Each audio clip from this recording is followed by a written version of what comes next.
I would say.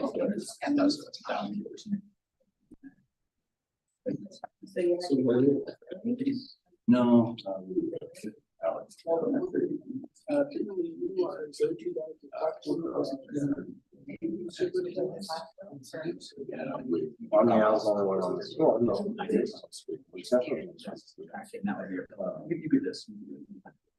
Money, that's right. The band. This is the worst. Now, one was so bad. It's really bad. She was teaching. When I just.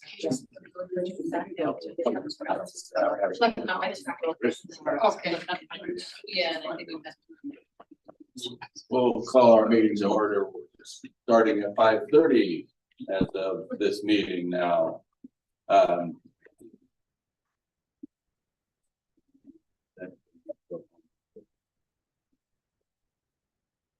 All right, roll call, please. Here. Vice President Yeager. Director Abrick. Here. Director Fox. Here. And Director Mike. Here.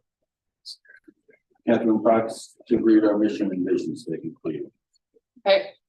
Our mission to challenge all students to achieve their full potential through engaging, responsive educational experiences that inspire innovation, critical thinking, and collaboration. Our mission to develop learners who are competent, compassionate problem solvers. Our operating principles, information for one is information for all. No surprises, verify facts, think ahead, disagree, and then commit. Thank you very much. Anyone from the public that would like to make a comment? There being none, we will move on to agenda item number 5, approval of the agenda. Has everyone had a chance to look at the agenda? Any changes or corrections that need to be made? Motion to approve. I'll make a motion to approve the agenda as presented. Second. I'll second. All in favor, aye. Aye. Any opposed, same sign. Motion approved. Number 6, approval of consent agenda. These are items that do not require discussion. Has everyone had a chance to go over those? So I had the bills and there was nothing on there that was a concern. Okay. I looked through those also, as well as the other items. I see nothing that is of concern. We need a motion to approve. I'll make a motion to approve consent agenda items as presented. And a second. I'll second. And all in favor, say aye. Aye. Aye. Any opposed, say sign. Motion passes unanimous. Committee reports. Number 2.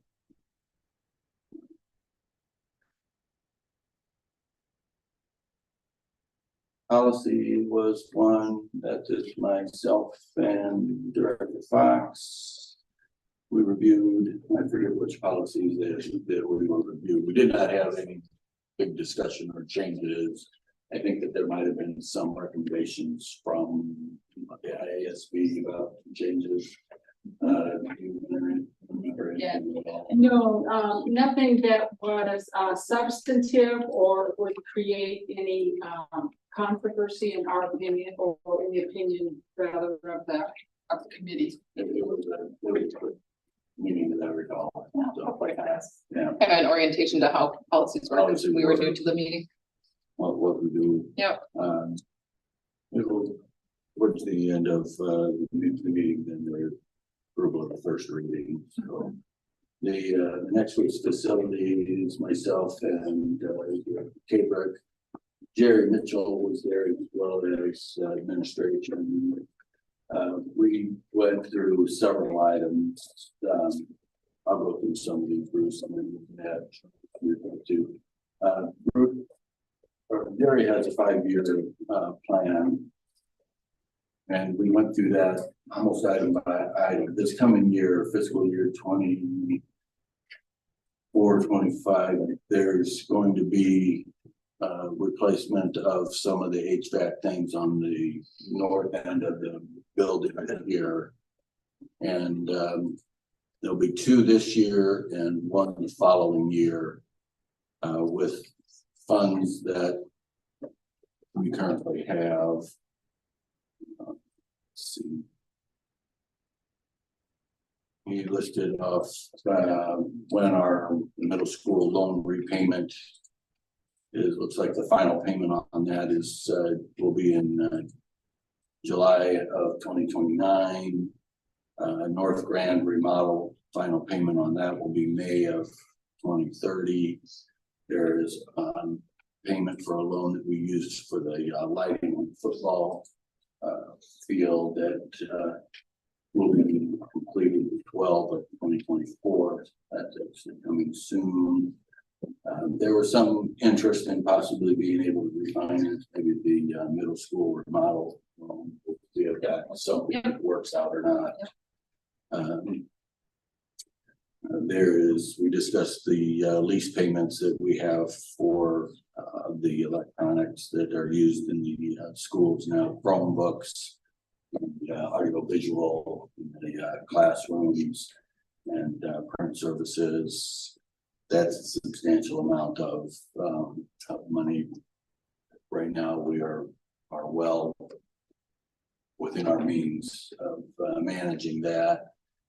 I think there was some discussion about one other thing to do with the Chromebooks. They'll look at, see our budget going forward to see what we need to budget for. Mhm. Yep. There's a certain number that they have to have. Not that I don't think graph paper would be a better idea, but. And. Let's see. There were other lease items that Jerry went over.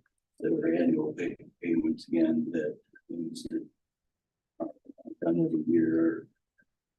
Nothing that was unusual. We keep money available for certain items that need replacement throughout the district. And so we felt that the plan that he has outlined, specifically the HVAC on this north end of the school. Yes, so it's where this connecting area and then coming up to here right until we see the seventies edition meet up with the original 1960 structures. At the end of this hallway with the double doors up. And all of this area above us now, including both these hallways. That'll be done over the next 2 years, 2 now and 1 the following year. Correct. And then those should all be new. I remember there was something about roof at the Lincoln. We're gonna seal the metal roof. It's a seal coat. Yeah, then as I recall, the roofs will be taken care of. We'll have the Crossroads roof at the high school Left next year. 100%. And I forget, but the warranties are nice warranties, and so the roofs should be managed for between 15 to 20 years. Which would be nice. Let's see, what else did you go over? I don't think Jerry had anything else. We did talk about the North Grand building. We talked about wrestling room. There's interest in more wrestling space. There's discussion between doing something that would be an addition on the old high school building, cost $600,000 versus using the North Grand building, which would be substantially less than that. That obviously is what we're leaning on to updating what we need to in the North Grand building so that can be used. Right, and by now it has been updated, and unfortunately not a lot of people have seen it since the new roof was installed. So they sometimes remember it as having nasty, ugly dripping tarps overhead. Those has all been secured, it's dry. Here's a problem that's probably not gonna go away in a building that old, especially when it's adjacent to and connected in the rafters in some of the structural aspects. Are going to be 2 things. You may see some bats and you may see a mouse or a rat, but under construction with the North Grand building, those doors have been left open for days on end in recent months. So I'm not surprised that there might be some critters and rodents. But bats in the belfry like that are pretty common in buildings that age. But it is maintained and it is clean, and at the time we occupied that, it was at the request of the support, if you will, from the head wrestling coaches at the time. We thought it was an ideal space because it was about more than double what they'd been used to. And with our girl program really growing nicely, it gives us 2.5 full mats to work with.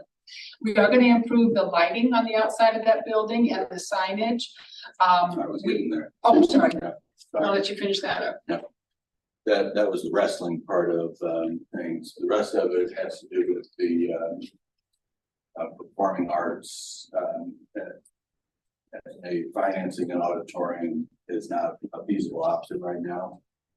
There is a nice space inside that North Grand building where the pool used to be that is filled in now. And for a reasonable amount of money, that can be updated so that we could have 400 seats, I believe it was, you were saying. And it could be a nice performance for practices as well as performances. And it's something that would get us a fair number of years until we have other loans paid off. And during that period of time, we can discuss what the school district would like to do for other auditorium possibilities. What did we call it with the Performing arts space or performing arts center. center? The Black Hawk Theater was one of the things that you mentioned. The nice thing about that theater was it was presented by performing arts teachers and students. They could draw up a plan with an idea. Yeah, there was actually a plan on paper that they thought would work well for a lot of Input from the students and staff. That was, you guys had at the facility meeting as well, that they were there for? They just mentioned to Jerry, Jerry had a picture of their drawings. This has been when Jerry and I had walked through that back 2 years ago, even a year ago. Even before the updates and cleaning up that's been done since then. He had mentioned that had been on some people's minds, using that now, so we at least have something that we can use. And that makes perfect sense. It was not expensive.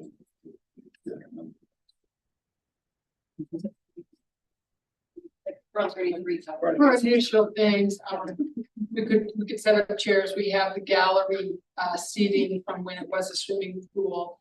And building a raised stage, it would at least be comparable to what we're using at the Charles Theater and at the church, although it's very generous of both of those organizations to allow us access to the facilities. This would at least be equivalent to that, and that with a few extra, perhaps a few thousands of dollars, we could get some decent curtains so students could actually enter and exit from them. So it gives us something that we can use now, or at least soon.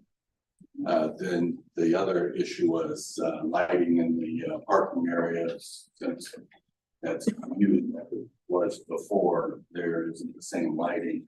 We do have access to some light poles that were given to us. I forget who said given to us, but those can be installed. The wiring's there. So we would have lighting again, and it would be easier and just more inviting parking situation, particularly this time of year. So.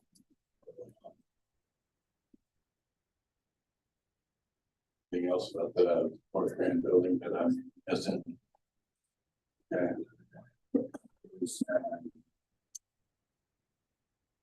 Land that we have north. Is it by Washington School? Yeah, Washington. Yeah. It's 20 acres. The company that we sold it to us, Bailey's. It was 7 years-ish ago, something like that, wants to buy it back. They wanted to buy it back from what we paid for it. Right now, from what Mr. Cabrick is telling us, that would be almost giving it away. The land in the county now is it was $8,000 per acre then. It's just something we need to discuss as a group and see Yeah, what we think what we together. think. Hence the closed session for strategies. So we will discuss that later on, and we might as well get for the taxpayers, what the land is worth. There's this healthy living grant that has been worked on by Jill Connell from the medical office, and a group that she is with, it's called 5210. And there's significant amount of money that is being applied to the school. And I didn't write in any notes about what that was for, but that is going for some, Playground equipment that will be accessible for students with disabilities. yeah, and we were looking at, where to put that. And actually, the best idea, I think, that we came up so far would be in the area between the middle school and the old high school, and we were thinking. And we have a full committee working on it. Yeah, that was not an insignificant amount. Close to 30,000. Yeah, yeah. Nice. HVAC, we talked about. As far as the high school needs are concerned, HVAC is one that has been on our radar for a long time. I want to use company WBC is in my radio over Waterloo. I want to have a second opinion about what's needed, what's available, how to do it, and cost, different options. And so we will be discussing that also. I want to do the same thing with the kitchen. Kitchen needs are at a point where I'm told that this needs to be done fairly soon. State regulations, otherwise we will be shut down there. So we will be looking for maybe to help us look at what's needed in the kitchen also. And then as time goes on, I think one of the other things that a lot of communities will be dealing with facilities. It's just what are our class sizes going to be, and how are we going to do the best job of education, depending on what our class sizes are. The county does not seem to be growing. Anything else? 5210 grant, just to touch on the way I understood through Jerry, was the committee that was also part of the city group, and Park and Rec folks came to us and said, we've got some extra money, we'd like to donate it to make a facility at the high school that can be used all day instead of just a random spot throughout town, and it would be available at ADA accessible.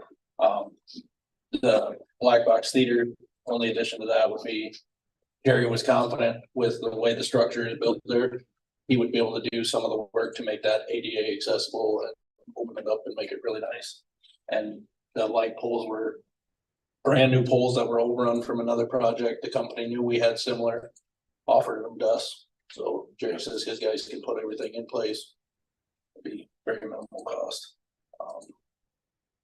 The Pepple loans thing is where he was speaking, that there's loans there that we can maybe pay down ahead of time.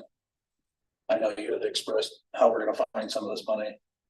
They're saying that if we can pay this ahead, we can start to save in those areas. And that's something we'll have to look at through finance and stuff like that. Pretty neat things that we can do for cheaper than we ever anticipated.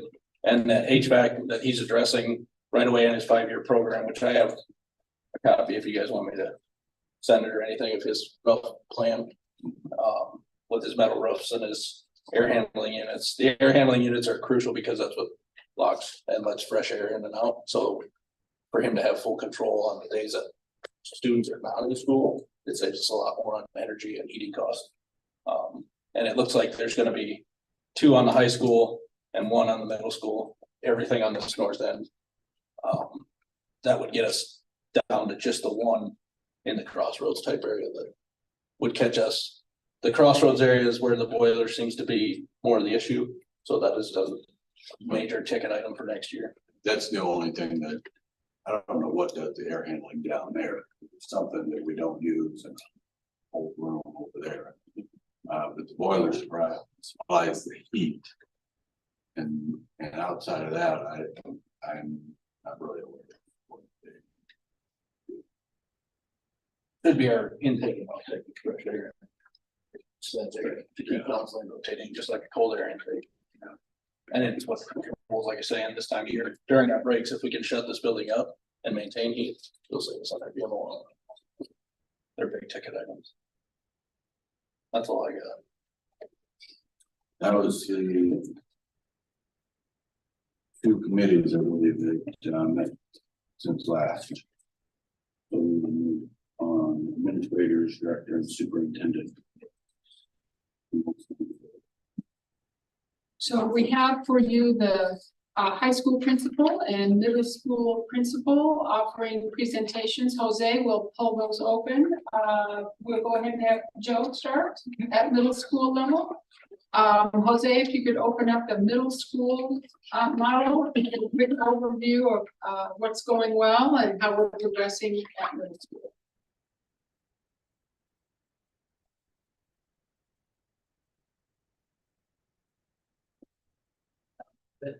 Thank you. All right, so this is our strategic plan. It's really at the middle school, since this is my year 5 here. This is part of a 2-year and possibly a 3-year plan. A lot of things that we put in place last year were all around building structures and infrastructures and systems that we could operate within and just kind of maintain. Will you scroll down? Thank you. And it was really operating systems that were designed to help with our academic growth and achievement, which is number one. That's why we're here, is to help our students grow and to improve. So our goal number one last year and continues to be goal number one this year is to ensure academic growth across all grades by improving instructional alignment, responsive teaching as measured by increase in proficiency on our state assessments, and then our interim measure, which is our MAP test. So it's the test that compares us to other districts. It's the test that compares me and how we do as an organization to how we did in organization years past. So it's the measure.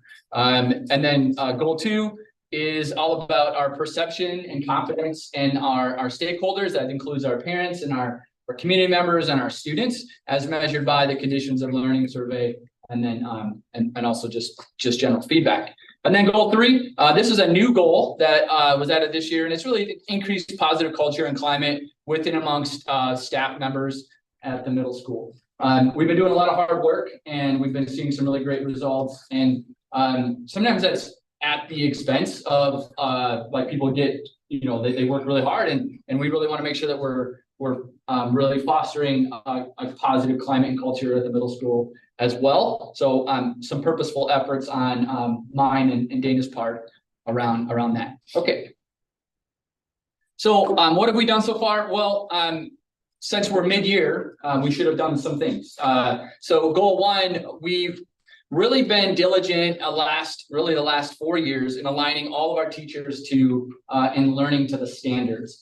And when we do that, we know that we're basically aligning to what the state is expecting, and then we can expect positive results on the assessment. That's basically determining if we met those standards or not. So if we're not teaching the right thing, we could be teaching it really, really well, and we'd still be missing the mark. So we want to make sure we're teaching the right thing. Yep. You're talking the state standards. State standards, yep. Subjects. Yep. So just making sure that all teachers are familiar with and really proficient in what the standards are and how to dive deep into them.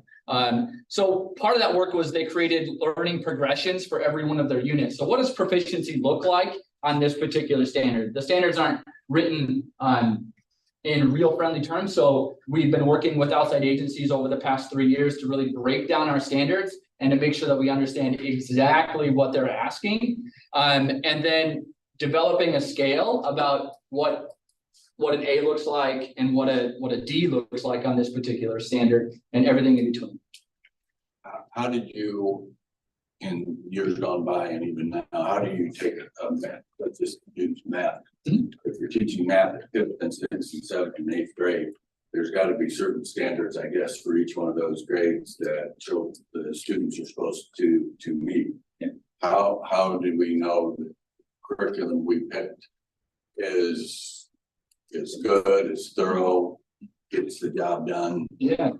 and So luckily for us, the curriculum that we picked is directly aligned to our state standards, and it's very explicitly noted. As they're answering a unit, it says this unit will cover this standard, this standard, this standard. And then we can go back and look at how we broke everything down and say, okay, like this is how we're gonna get there, and this is what we're gonna get to at the end.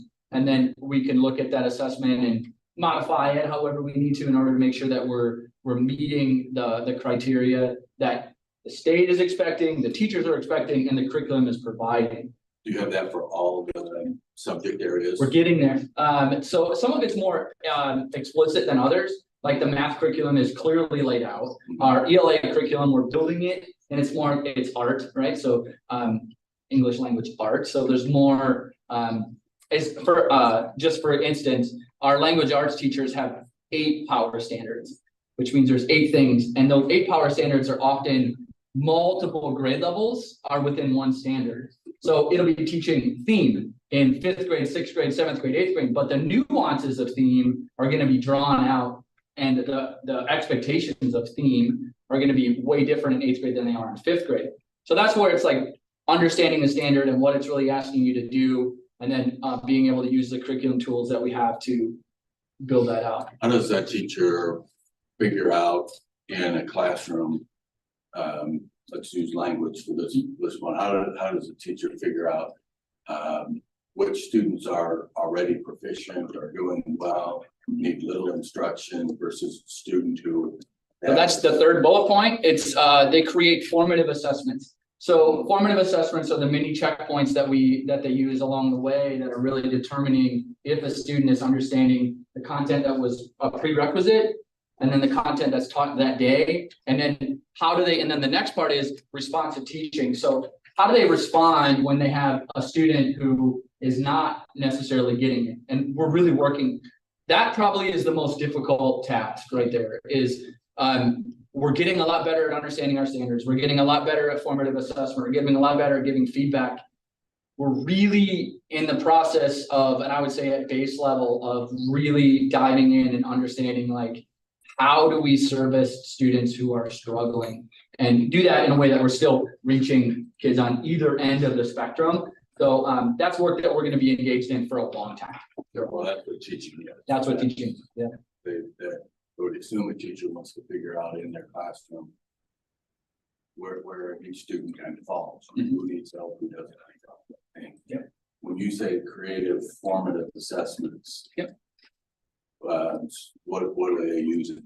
So it would be a really simple thing, like you asking me questions right now is formative assessment. You're assessing my ability to relay my information that I have in my head, and then you can make a judgment about what we need to do next. So it's simple as that. It could be walking around and checking to see how everybody's doing at a particular moment, or an exit ticket where they would say, okay, by the end of this class period, you need to have these 3 questions. And then the teacher would collect that. They would look at that data. They would spread it across and say, okay, there's 6 kids in this particular class. I really need to reteach that tomorrow. And that's that responsive teaching part. Yep. So typically formative assessments do not go in the gradebook either. Oh, right. That's just like, I'm gathering information on a daily basis in order to make decisions about where my teaching needs to go in order to help our students.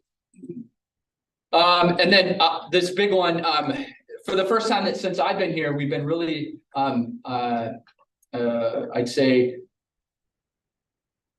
purposeful about collaborating with the high school and really creating more scope and sequence in all of our classes, which has been super beneficial. Right, and the corollary to that one is that's a must, and kids have to be ready to go to 9th grade. But are we doing that kind of thing in the grades, 1, 2, 3, 4, getting them ready for you. I can't answer that question. I know that in the structure of our professional development for next year is going to lend to that a lot more, because we're gonna have some time after school and everybody's gonna be available to be able to do that. We have done some big collaborative, and I wish an elementary principal were to be here to talk about the collaboration that's happening between those buildings. We don't spend a whole lot of time collaborating between 4th and 5th grade. We do mostly at the end of the year in transitions, and we're really handing stuff over. It's something we could definitely do. There was a gentleman David, can you let that, him present and then you can shoot that question? pardon, You let him present and then go for it. you might answer. I love the question. All right, next one. Good questions, well, it's something. So what we planned is for goal 1, we're gonna utilize adjust and utilize our learning progressions for all units. It's just something we're gonna continue to get better at. And then we're gonna utilize our local formative assessments and really training teachers on how to give really great feedback and making sure that we're making great decisions on teaching and learning. And then teachers collaborate on responsive teaching using their formative assessments. So not only am I just doing this by myself, now I'm taking this really this one-off question on formative assessment and bringing it to the group and saying, okay, here's how these students are performing. This is what I want to do. What do you think? And then there's a lot of power in that reflection. Next goal. Goal 2, positive atmosphere and perception. This is the stuff that really, I mean, I love teaching and learning, and I love the data and all that stuff. This is, I guess, my why I come to school, because I really want kids to enjoy being in middle school. And so we've done a lot of stuff around student and staff celebrations. We recognize students a lot when they're doing positive things. We brought whole school celebrations in. We do them almost every week. We implemented the honor roll, which seems like a really small thing, but when it wasn't there, I think the kids really didn't have a bar. And now, like, you set the bar, you celebrate the bar, and kids come up to me 2 weeks before end of quarter and like, Mr. Taylor, what's my GPA? I'm like, all right, that's a pretty big question for a 6th grader. Let me show you how to find that. And then we have these conversations around excellence. And I think who doesn't want to be celebrated for doing a great job? Homeroom competitions, just fun and a way to really help kids be connected more to their peers. And it really helps with that peer-to-peer interaction and a sense of belonging. They're on a team. Even in our 5th and 6th graders, they love it. And our staff love it too. Increase positive media presence. And then we just let our pictures tell our story. We want to really be as cognizant and about getting our information out as possible. All right. What we're going to do, we're going to keep doing the same. We're going to keep pushing the good news. We're going to keep on having those personal phone calls to parents and really giving out the positives to students. We're going to keep on pushing positive social media posts and positive articles in the press, and then just telling our story about the good, like going to the Rotary and talking to people about the great things that are happening. Like, that's part of what we're intentional about doing. Because there's so many great things. Keep on going. For staff and culture engagement, I think it's important to meet with every single staff member and do it often. I think the one-on-one, those face-to-face conversations and really figuring out what makes what people go and where they're at, like emotionally where they're at with their job, it's super important. So I had one-on-one meetings with all staff members at the beginning of the year, trying to be as purposeful with our weekly check-ins with either the whole team or individuals. And then purposeful present in the classroom daily. And I have some stats down at the bottom, but I've given out 86 pieces of formal feedback to teachers this year, which is, it's a little less than what I had last year, but that means I'm in the classroom writing something down, being present 86 different times. And then our span of care, we have a group of people who meet regularly to just talk about culture and, hey, who's not feeling it? What teams are struggling? Oh my God! And then create pick-me-ups. It's kind of the fun people. They're really good at that. But what I have planned, mid-year one-on-ones. I'm going to be sending out a mid-year survey, just kind of getting feedback about how it's going. What's it like to be a person under my leadership, and how I can be better, and where they're at, health-wise. like emotional health. And then celebrating and connections. Just like with students, like we want to be in a workplace where people are recognizing the great things that we're doing and being as positive and as public as possible we can with that. And then our end of the year one-on-one. So just continuing to be purposeful about checking people. Go ahead, next. Some data. We have some really great things to celebrate. 85% of our 7th and 8th graders were passing all of their classes. That's a pretty amazing number.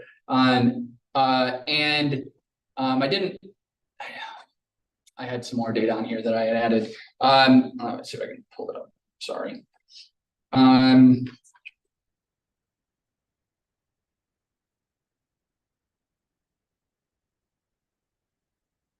85% of our students are passing all of our classes. We had 95% of all of our 5th and 6th graders are passing all our classes. That's pretty amazing.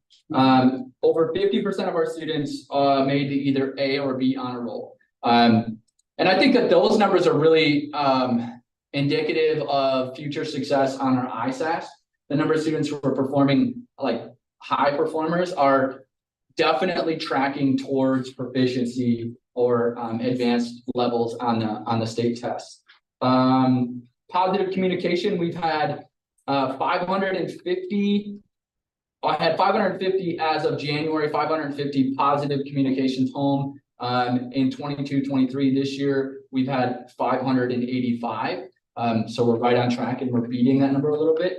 And that's every teacher, every student. Like we keep track of that, a big scoreboard.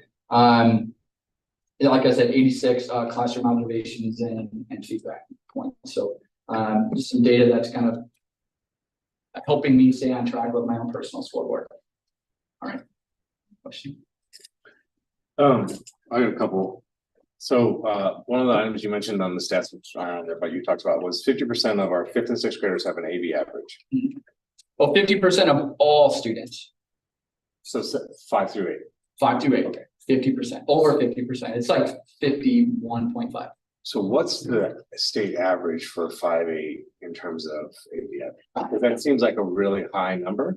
Yeah, I thought so too. But then I also I know we are 77% proficiency. We had 77% of our students were proficient in 8th grade ELA last year. That's an outstanding number. That's above state average. So I would imagine what we don't want to do is we don't want to create grade inflation. And I know that's something that we're cognizant of and working with teachers. I know this, the grades reflect the standard and the grades reflect not necessarily like homework completion or if they're a good student, it reflects knowledge.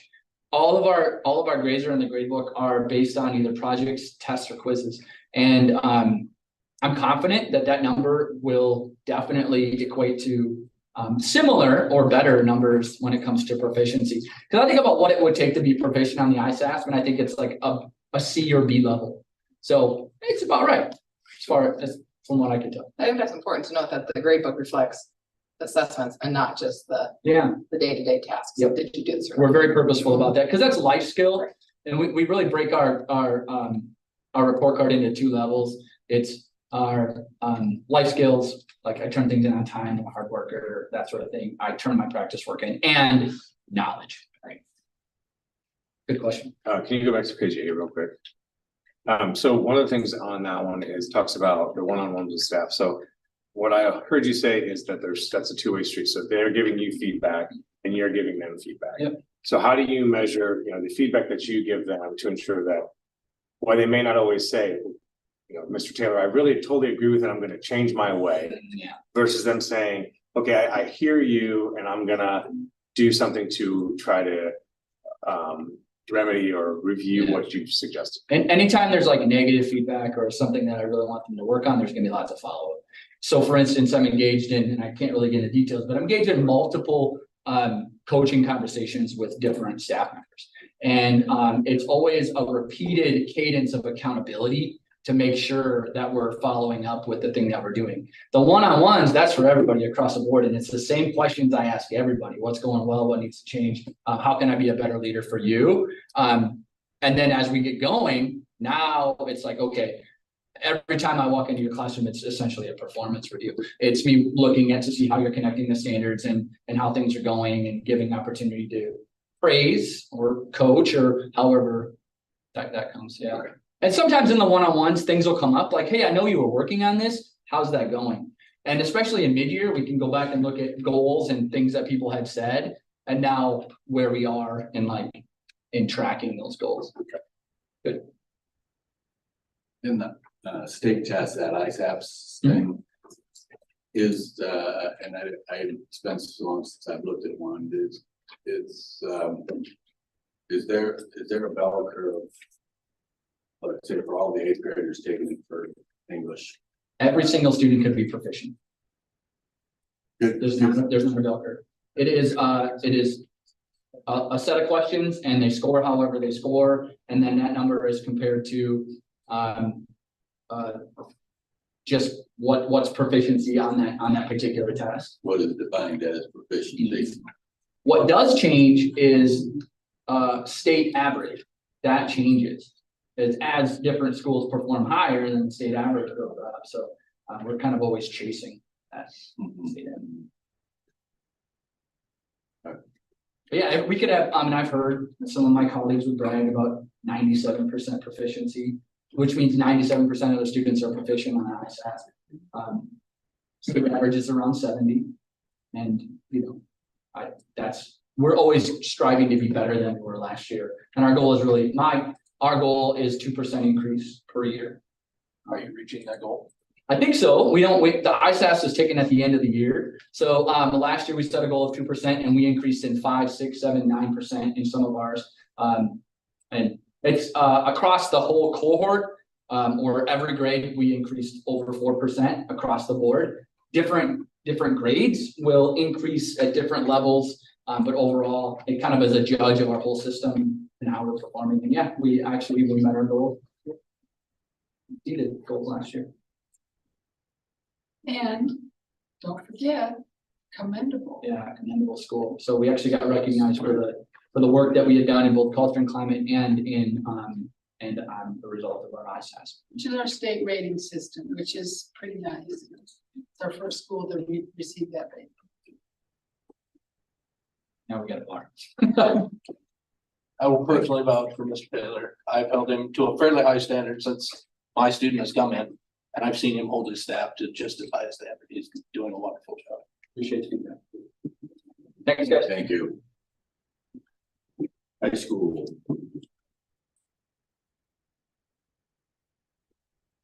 I've been here 5+ years, so it's a little shorter. So your first mid-year. Welcome.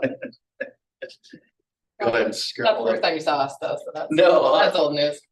So there's a lot of similar things for a lot of those same reasons. Again, we're trying to align cohesively as a system with regards to PLCs, building leadership teams. The high school is identified through ESSER for school in need of assistance via special ed scores.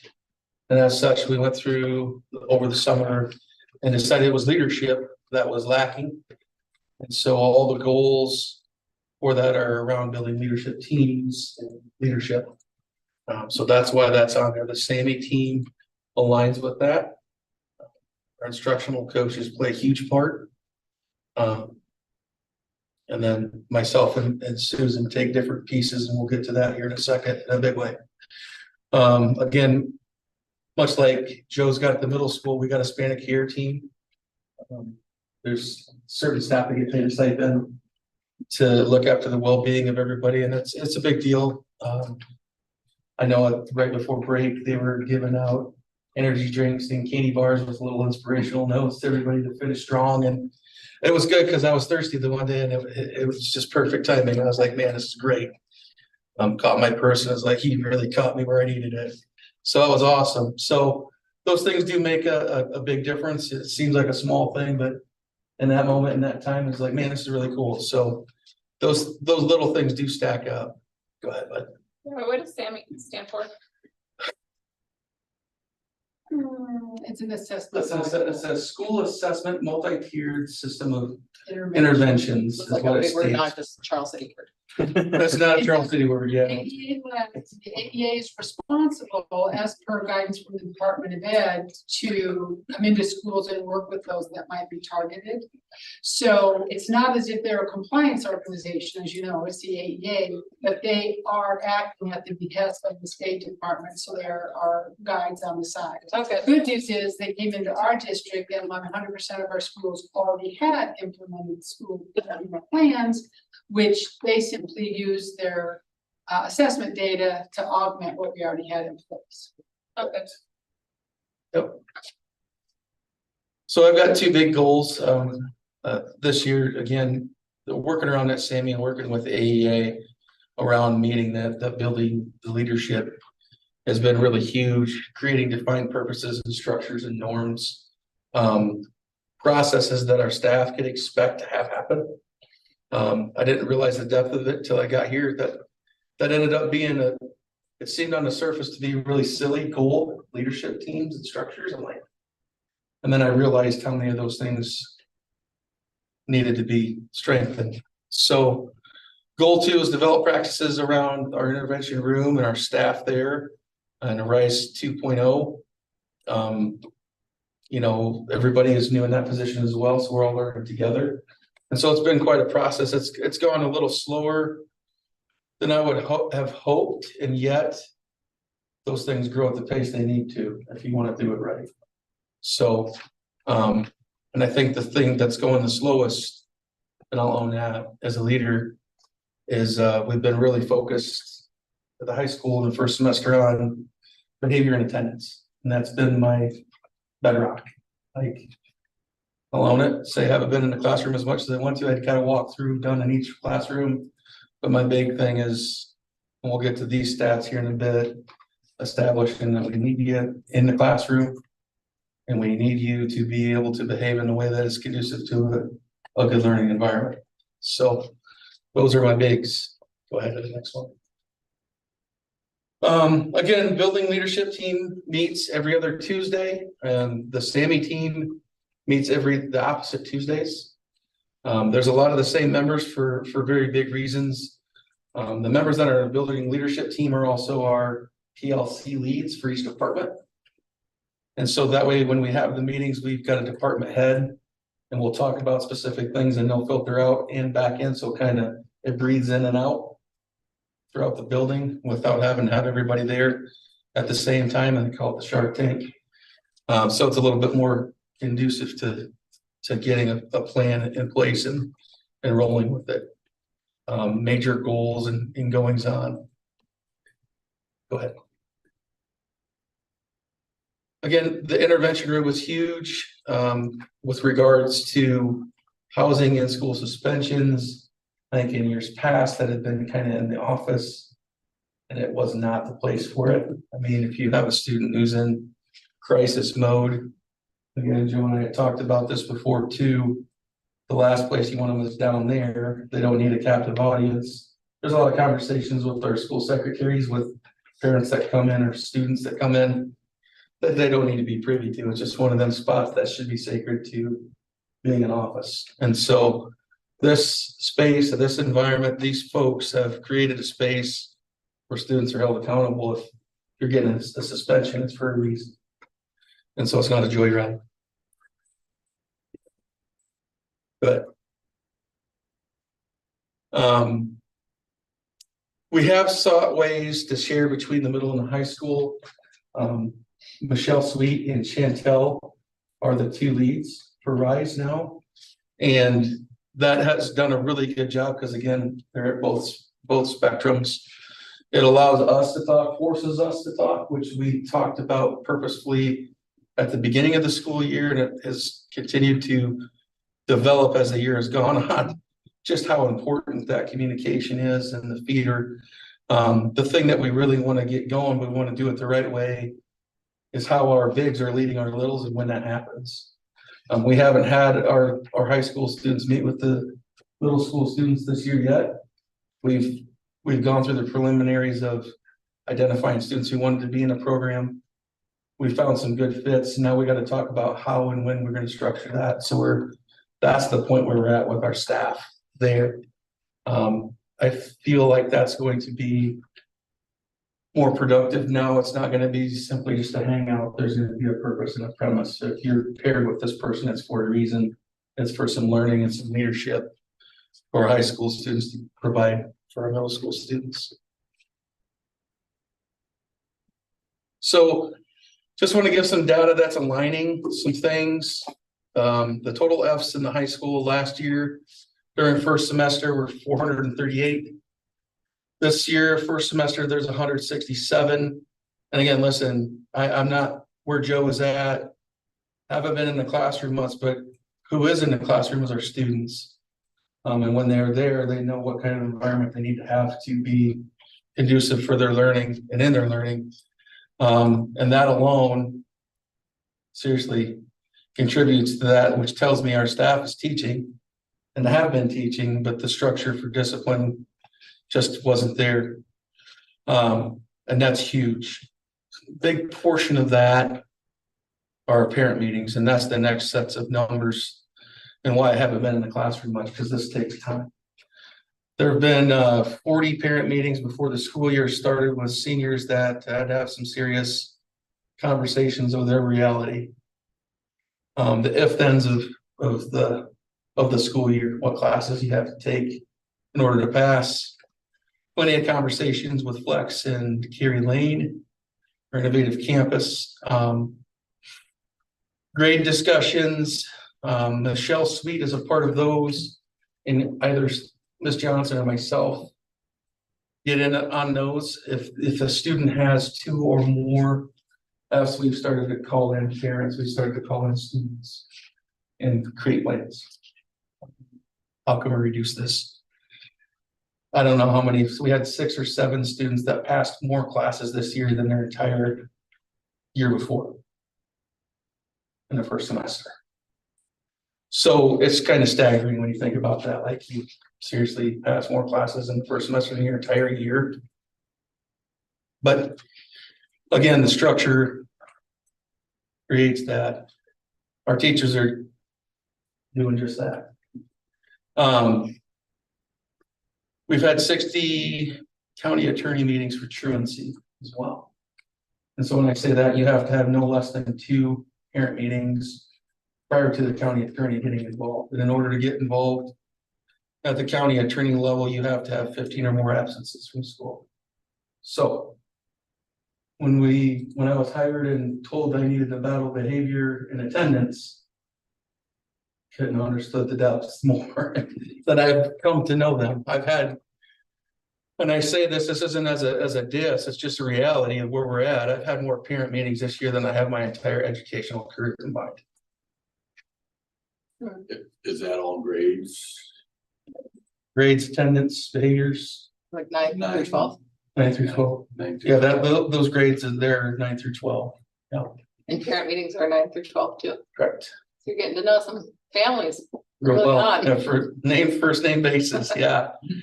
I would say with the exception of a small couple that I can think of, all of them pretty positive. They're gonna have, that can't be everybody's cup of tea. Go ahead and give me the next slide. That's it? Okay, perfect. Any questions? How do you feel about where we're going? Well, that data makes you feel really good when you're in the middle of the battle, like we are. It's pretty heavy, I'm not gonna lie to you. There's a lot of chinks you take in the armor when you're battling this. Because if you're not in the classroom, then people are saying, well, you're not in the classroom. Well, if I don't establish a bedrock of what's expected for behaviors and attendance, and I don't hold firm to that, it doesn't matter if I'm in your classroom. The last guy was in your classroom. What did that do for this? So my big thing was establishing a foundation in which I could stand on. Can't build any good house without a good foundation. So for me, having students know that we mean it, we need you in the room. If I can go do a walkthrough, that's not going to give me an accurate depiction if students aren't in there for our grades, because the students that are in there are getting the knowledge, right? And so it skews the data of anything that I would try to do academically anyways. without our kids being in there. So the big thing is taking care of the behaviors, taking care of the attendance and making sure that once we get that to where it needs to be, and is it where it needs to be? No, but you can see the difference already in cutting things virtually in half, more than half, that you can get out of it. But there's a ton of work to go. I mean, good golly. We had a kid here that went from a 1.2 GPA to a 3.0. First time in his entire career, he's passed every class he could. And that you, I would agree if you were saying that is because they're structured. Yeah. And their expectation. Yeah. And they're well known Yep. and. Yeah, and it seems really heavy, right? It seems the accountability feels heavy. And the students think it's all on to them. I tell you what, it feels just as heavy for me to have to do it. I mean, I'm only human too, and so having those parent discussions there, the 160 plus that are just that alone are not easy discussions. And so facing people and owning it and coming to a plan together is not fun. It's not easy, but it's necessary because that's their pride and joy. And I care about them as much as a non-parent could. I mean, honestly, and I tell people this all the time. I made the money I'm making as a principal laying floors. If it was about money for me, I'd still be laying floors because floors don't talk back. I think that whether they acknowledge it or not, more than likely in their subconscious, both parents as well as the kid has to feel at least safer, better when they know where the boundaries are, where safety's at, and just feel different about. And it's a level of expectation. When Jeremiah was at Rotary today, he and Joe Taylor presented. I was really excited about they brought a handful of students with them. Here's 3 direct quotes from the students. "You actually have to show up to class this year," unquote. "If you don't go to class, you're gonna get detention. People care more about us and where we're supposed to be." Those were off the cuff comments from 3 random high schoolers. I think that's pretty cool. I think that they get regulated care. You, not just you, the entire. I hope so. I mean, Makes a difference. it's heavy, and the accountability hits everybody different. How it manifests in some is the knee jerk, right? And I've become pretty accustomed to having to give it some time and space, but there are some others that I get stuck in their craw, and that's unfortunate. My desire and my angle is only for betterment of the kid. It's not to chastise or place blame. Heck, that kid could end up coming out and being twice the man I am, and that's great. That's our hope. But 10 years from now, they may realize this is the best thing that ever happened. I hope so. Yeah, that's it. I've said this at one other board meeting. The game of education is so fickle in the sense that it's a delayed gratification game. You don't always get to, we see these numbers now, and like I say, it's hard for me to celebrate it because I'm just flat tired. But you know, it is a celebration in the sense of our kids are what they are. I've never gone to any school and had a kid be different. Kids are kids wherever I go. And I had a wise principal I worked with last year tell me, you get what you expect, but you also get what you allow. And so for me, that stuck. I'm like, wow, that's pretty deep, buddy. He's like, yeah. Think about that one for a while. He goes, sure, that jerky for a while, fella. I'm like, yeah. So That's pretty I have a good. question. Yeah. After the attendance with the county attorney, what's the next step after that? So what happens is we've had parents jailed, we've had parents fined this year already. Really? Yeah, so that's not the kind of stuff you hang on your website or your banner, but that is factual and that is going on in our district. Now, the thing I hate about that is that it's not an attack on a parent, it's accountability through the law, not the law thing. The thing that upsets me the most is there's not as much teeth for that student too as there needs to be. Cause I'm sorry, you get to a certain point and free will kicks in. I'm a parent too, and so. Golly, you'd like to blame it all on parenting, yet there's choices that get made by kids, even if they need better direction. We've got plenty of structure here. There's better choices to be made. So that shared accountability has to be there. So I'll premise to you that the state will probably be in our craw a bit about the number of suspensions in school in particular. Here's why. If you're a student here and you don't serve your detentions, you get up to 6 detentions and you haven't served them, we give you an automatic in-school suspension because you're gonna give us your time back and you're gonna get that work done. And there's gonna be some teeth to it. When you say if they had a suspension, they don't serve, what is A detention, oh, a detention? you know. Oh, okay. So once they get to 6 of those and they haven't served, it becomes an ISS. What does that usually amount to? Detention?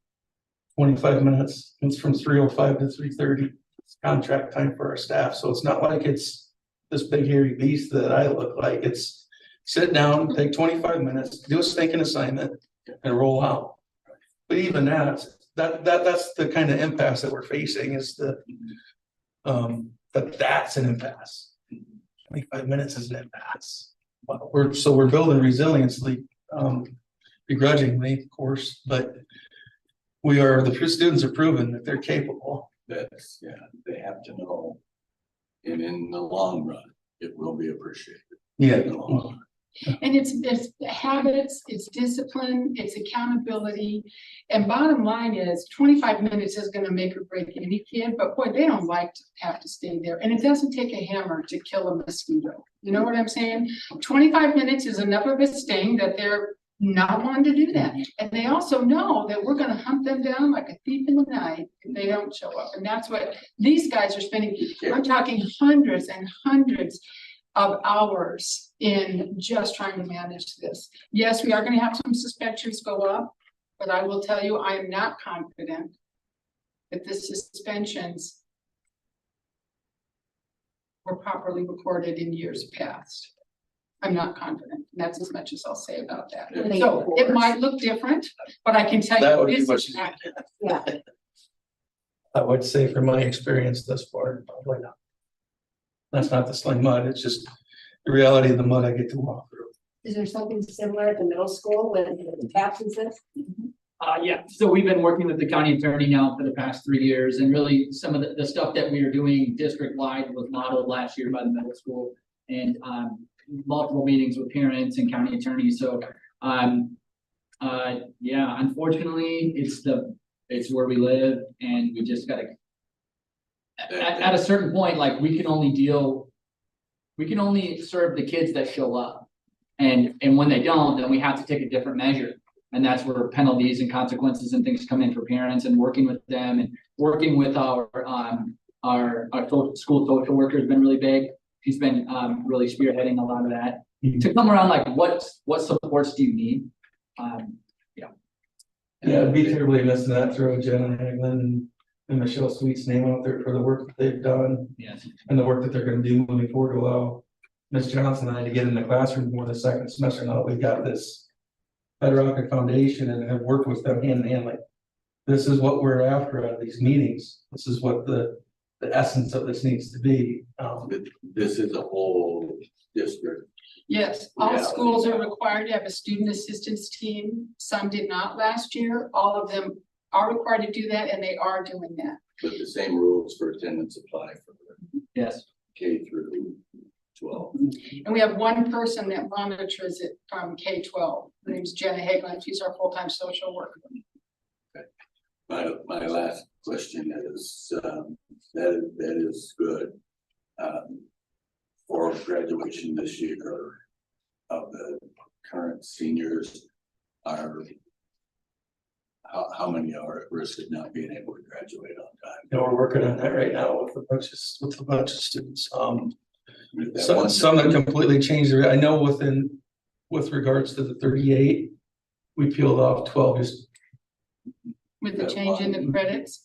So it had previously been between 15 and 24%, because even if you do or don't complete electives, which are the only things that we change when we reduce the credit requirements, the core that Iowa requires have to be completed successfully to graduate. We can't change that. The core didn't change, and that you have to show up didn't change other than that we're making. Bingo. But sure that. That's been the thing And that, seniors don't get to just leave when they have their credits. They only get 2 hours off out of 8, so they're still here 6. that was the big thing. We're drawing conclusions for juniors and seniors right now. They're like, well, I can leave, right? No. This doesn't change anything. Take advantage of that free NIAC that you can get.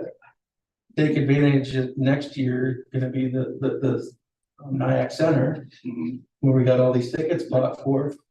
I take advantage of we're working hand in hand with, you know, Innovative Campus on that too, because those kids are the hands-on kids.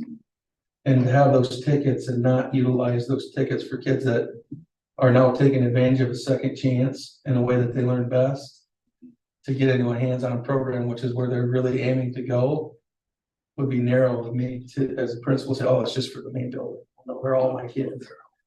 So we really talked about that in a big way. And so there's been a big push. I mean, more information's coming from NIAC on that and how it's gonna look and sound and be. But Rick and Josh over there want to be in hand, and they have been. They've been an awesome deal with. They've been doing really good work. So. Anything you need from us? Or you can sit on that question, just let us know. It's a loaded question. Let us know.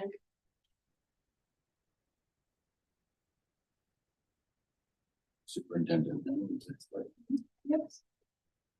Thank you. What's going well? The middle school robotics teams out with Waterloo in December for a competition in which they use their skills to conduct robotics challenge missions and robot design. Our team won the competition among the 15 teams in attendance, which enables them to complete at the state competition at Iowa State University in January. Congratulations to coaches Kelsey Vanderwerf and Patrick Nyberg, students participating, also Isaac Gassman, Benny Tracy, Graham Hansen, Ellie Mason, Flynn Osher, Dixie Wilson, and Renner Copeland. Project Rise program, and we sometimes call it Project Rise 2.0, was the recipient of a $25,000 grant from Valero Renewables. The funds, which are raised through the Valero Foundation and employee donations, support programs and services in education, basic human needs, healthcare, and civic projects. Charles City FFA students served holiday meals at the Charles City Rudd and Rockford centers communities over the Christmas weekend. If you happen to see an FFA student, please thank them for their service on that holiday. Finally, at the district level, the high school and middle schools, as I've alluded to earlier in our conversations, provided presentations today for the Rotary. 2 programs were highlighted, including the aforementioned robotics team and a book study project led by Coach Bjorklund with his football players. The book study is a meeting with success as it strengthens positive culture and climate among participants and is showing promise with an increase in academic achievement for those who participate. Well received by the kids. That grant received from Valero Renewables. Impressive.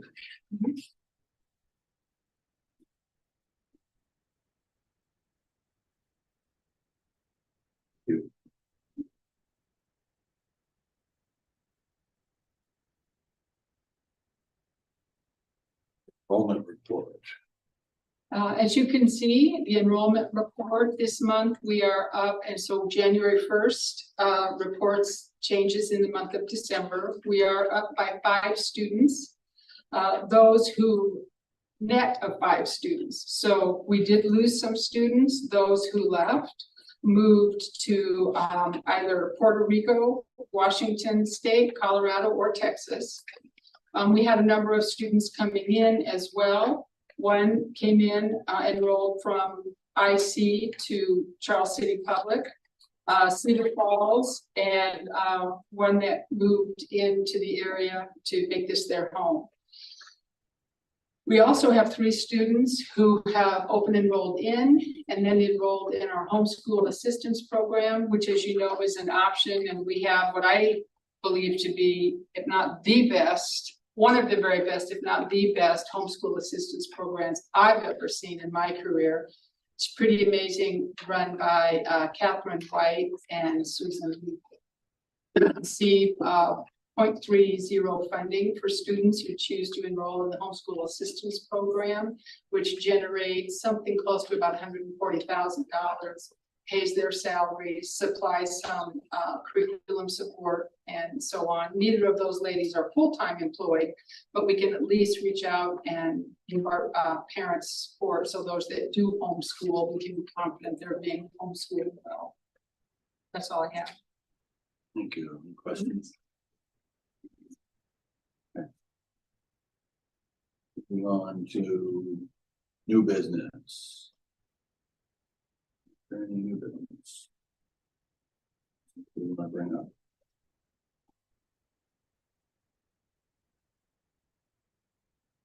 A. Approval of SBRC request in the amount of $359,051 for at-risk / dropout prevention modified supplemental for the fiscal year 2025. Think that needs a motion. Is that spending authority? No, that's cash. That's cash. The money that we are getting from, That'll be the money we will be getting next year for dropout. do it for dropout prevention. Okay. How do we use We need a motion to get into a discussion. that? Right. Is there a motion to? I'll make a motion to approve SBRC request in the amount of $359,051 for at-risk dropout prevention modified supplemental amount for fiscal year 25. And any second? I'll second. Any discussion? I wondered how we use that. Sorry about that. Keep it honest. Right.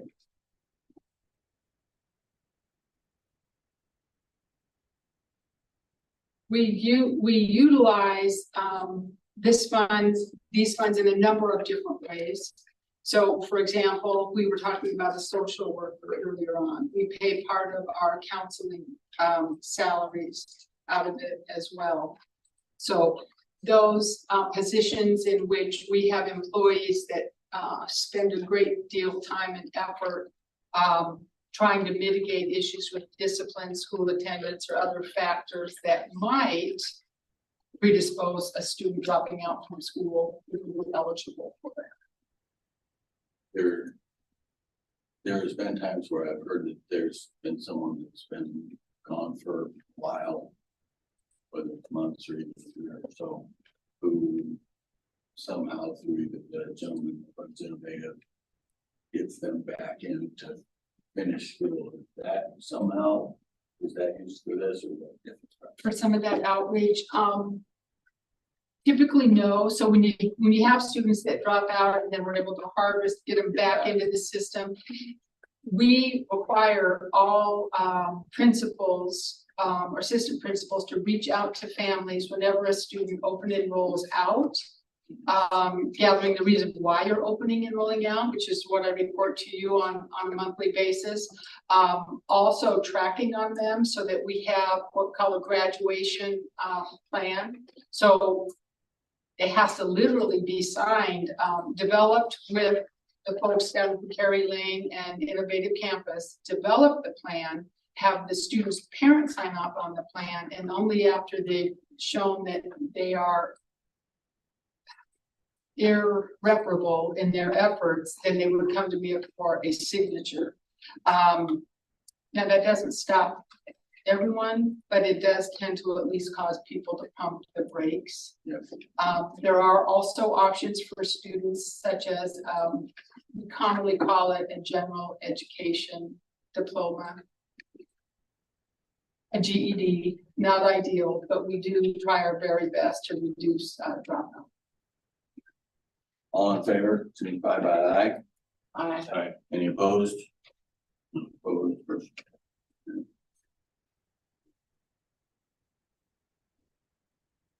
What's B?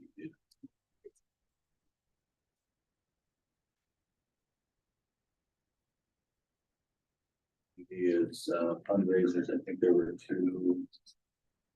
items that we need a motion to approve, for Bowling fundraiser and music department or ADA. Nice, yeah. Does anybody make a motion to that effect? I'll make a motion to approve the bowling fundraiser, music department, Grata Knives fundraiser. I'll second. All in favor, aye?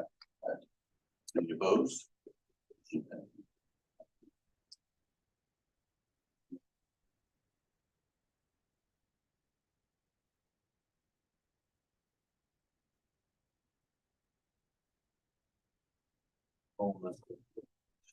I got one more, I think. Travel.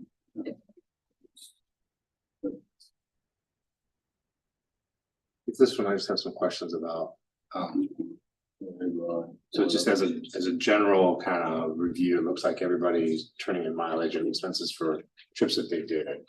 That trip. So I guess my question is, why don't they take school cars for those trips? Just as just a side note, right? If they're having transporting students in their vehicles, there's a significant liability for the district. And you know, not knowing these trips and or anything like that, just as a general rule, why would it be? Yeah, and I can probably shed a little light on that for you. Typically, so for example, Meredith Ham is an art teacher and she's shared between 3 buildings. So every time that she wants to travel from Washington to Lincoln or Lincoln to the middle school, for her to come over, check out a car, then go back to her destination, then return the school car so that she can take her own vehicle and go home. I think that the question had to do with if they're transporting students, and I think largely they're not. No, there are some very rare instances, and I'll have to look to my principals for specifics on that. Very rare instances because your board policy strongly discourages that. And if they are transporting students, they have some very specific criteria that they have to meet. These are largely just. Right, these are people who are shared between buildings, and so checking out school vehicles to go from place to place is labor intensive, from what I understand. And not all of our staff submit reimbursement, but they do have a right to do that, and some do. Before we go on, does anyone want to make a motion to pay these? I'll make a motion to pay that. Organizations. Second, I'll second. any further discussion, anything else, Josh?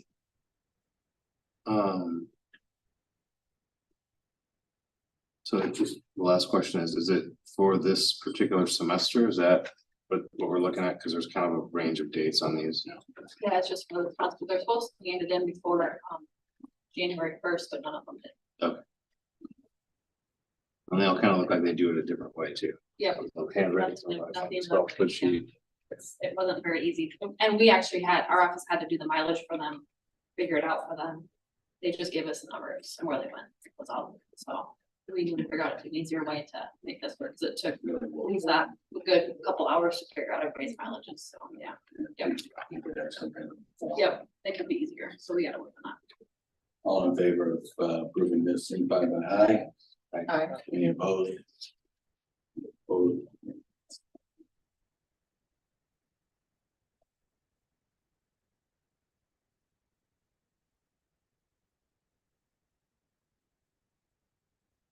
Policy review number 10, first reading of policy.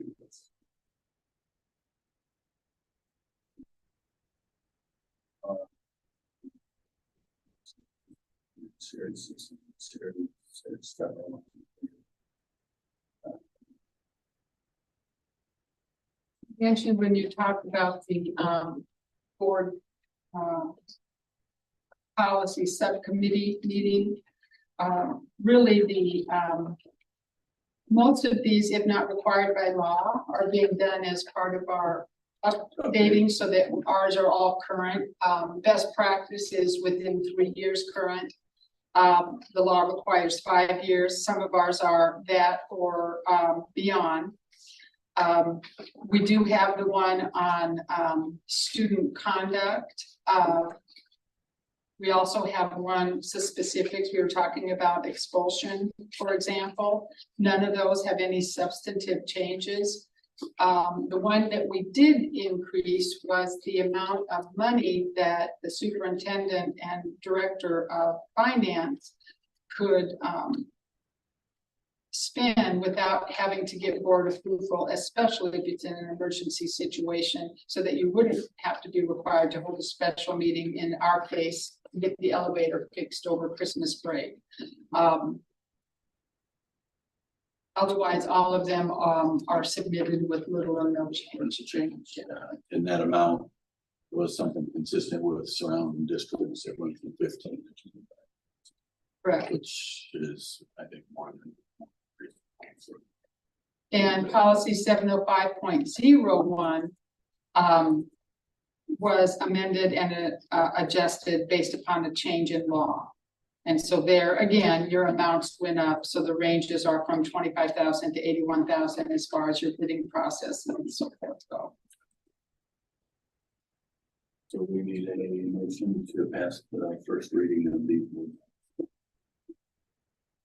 Make a motion to pass the board policies pertaining to the 400, 500, 600, 700, and 800 series.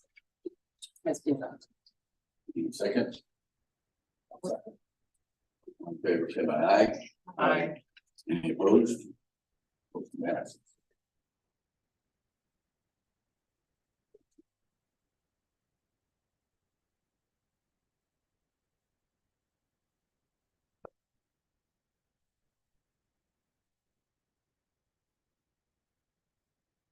Discussion on referendum next steps.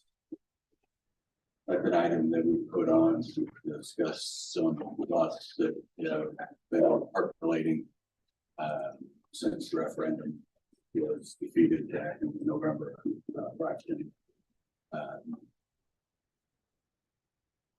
Anyone want to start? Can you give a quick update, Ann, on it was $2,500 to potentially move forward, when we discussed a little bit. So where we are sitting now is we have no plans for a referendum. As we've done in the past, if we were to decide to move forward with a referendum to meet our facilities needs, the consulting group that we worked with in the past suggested that we launch a survey, which they will help us do. The cost for that is $2,500. If we're to move forward with that, you would have an opportunity to get feedback from constituents and stakeholders. So for example, some people have said the reason that the referendum failed was because the auditorium was attached to it. We know that when we surveyed 18 months ago, in August, there were 70% of the respondents who believed strongly that something had to be done to update the high school. A high school referendum, we could have updated as proposed for about 19 million, more or less. The auditorium being more or less 10 million. My question then is, where do you want to go from here? As you recall, in one of our recent work sessions, I'd asked all of you to weigh in as a group, as far as your perspective. If we want to move ahead and make a referendum viable for a November election, we would want to launch a survey in February, assemble, get a majority of the board to approve that we move forward with the referendum, generate a question, have a campaign in place, and then go to election. If it's not something that the majority of the board feels that we should do, if they feel there's other methods for acquiring funding to update the high school, or whether or not the high school needs to be renovated, if that's the case, then no referendum would be necessary. But again, it would take a majority of your votes to move forward. Tonight's item is merely for discussion, because if it's something that, if everyone understands how each of you all feel, most definitively, we can bring it to the board 2 weeks from now as a decision topic, and then you can vote as to whether to, yes, go for a referendum, and then under what conditions. High school only, auditorium only, no auditorium, however. One question, two question, and then we can go from there. Is this the same company that did the last survey? Yes. And can you tell me how they distributed the survey? I mean, because I feel like it wasn't accurate.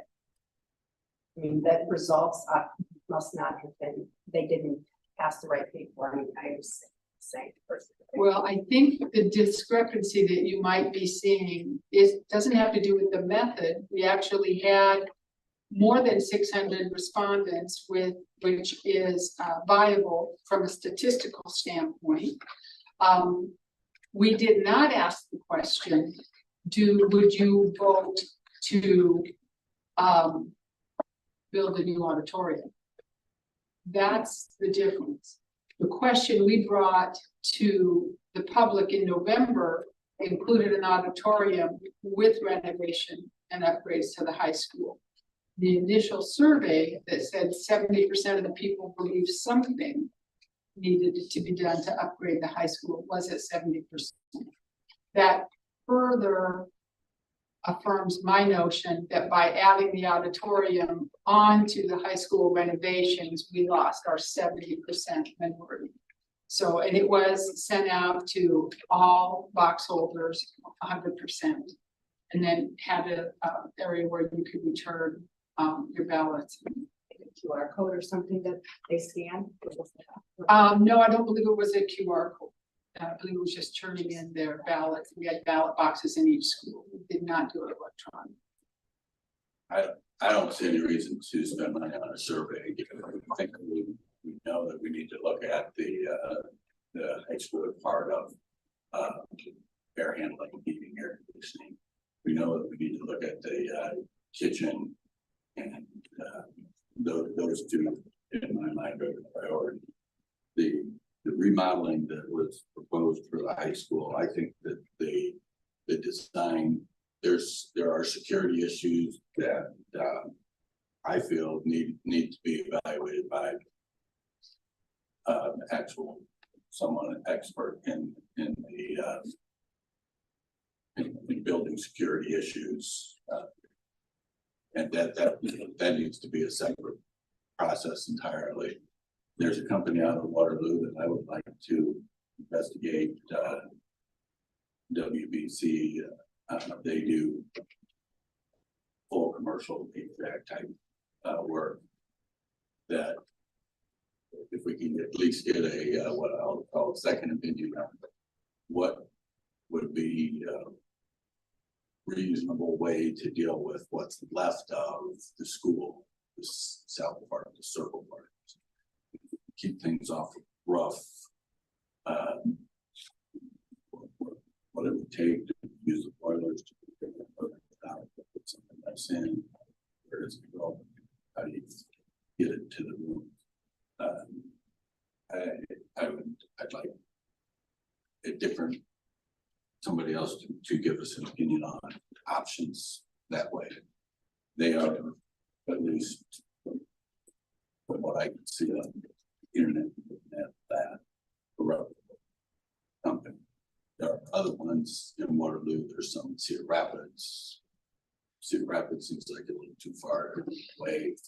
So that's what I'd like to at least talk to them and see what it would take to have somebody here and look at what we need. Jerry should obviously be there. I would like to be there. Bruce, if he's got time, it's one of the things that always I think being there are be there.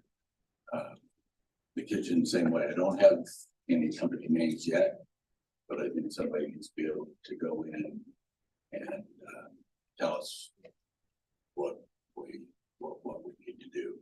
I don't want to use it. Can be done with previously used the word frugal, but just a more responsible use of our money. So that's what I want to start with. And if it does turn out to need enough that we've got to start thinking about bonding some, it's not going to be $19 million. Discuss that at that point. Talk to the city about the HVAC thing. Find a company or companies that can look at our kitchen and give us ideas, suggestions, options about how to deal with that. Essentially, at our facilities meeting, we kind of discussed letting it out for bids to discuss like an ICAD. Well, not just a complete, a more precise version yeah, to get our main priorities, our HVAC, the things that were at the top of Jerry's list. We're just trying to hone that in and do it as cheap as possible and get a second opinion besides someone that's we've got mixed emotions with the firm we've used. So we're kind of discussing that. I don't think any of us sitting here are 100% against borrowing money, if that's the only way we can do it. Dave and I have spoken at length on a lot of this stuff. We've seen other places borrow $5 million to get us ahead of the curve back on top, so we go back to the preventative maintenance and then building and saving money. But we'd like to wait to get there, in my opinion, just to try and express it in a little bit of a way of looking at it. Again, I'm not opposed to a bond. I think we'd be closer to a $5 million type thing than a $20 million. But I'd like to see, with the things we've been discussing in the financing and paying some loans off, getting our PEPAL money back where we're in control instead of chasing our tail, as well as making the major improvements of the HVAC that Jerry's already got slated to get us over that hump, I guess. So one thing I will also add is Jerry's done an amazing job at keeping things that they can keep running at maximum efficiency. The roof, this roof is done, our entire roof systems are going to be good for the next 20+ years. yeah, and most of the air handling things are done At the end of the next year, we'll have those coming. Yeah, we'll, looking down the road, we're going to need to deal with things like we'll have to deal with the geothermal thing at Washington, and we have to deal with the old part of the building at Lincoln. So there are things that we have to be able to do, and that's why I want to be responsible with any money that we use for certain things right now. So, yes. I guess I'd ask a couple questions. One, when people look at a community to make a decision on where they want to live, what do you think? To make that decision, what do you think is a draw for them? Schools, right? They're a big deal, right? So when you come and look at this facility and you look at our comparable Mason City or Waverly, there's a significant difference between our facilities and theirs. Sure. So if they have to make a decision about where they want to live, and that school is a big part of it, what would make them want to choose this school? Hopefully our education, right? But are we substantially higher than our peers? In education? Mhm. Well, Anne had mentioned, Dr. Lundquist had mentioned to us at a fairly recent board meeting in a period of time, it wasn't too long that we as a district had done a nosedive, and we're now in the process of building back up. And I think that's needs to, and they're continuing to do that. And the principals that we have here now have done amazing work getting a lot of things done. And that school, every school exists from the state of Iowa, when you read it, for the purpose of education. Everything else is extra. So yeah, would it be nice if this building was brand spanking new? Yeah, this county can't afford it.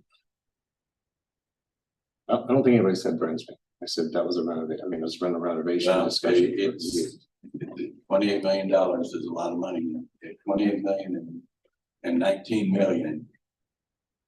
That's more than the school district taxpayers can afford. Not according to the So- state. I mean, the state set the limit on what we can spend.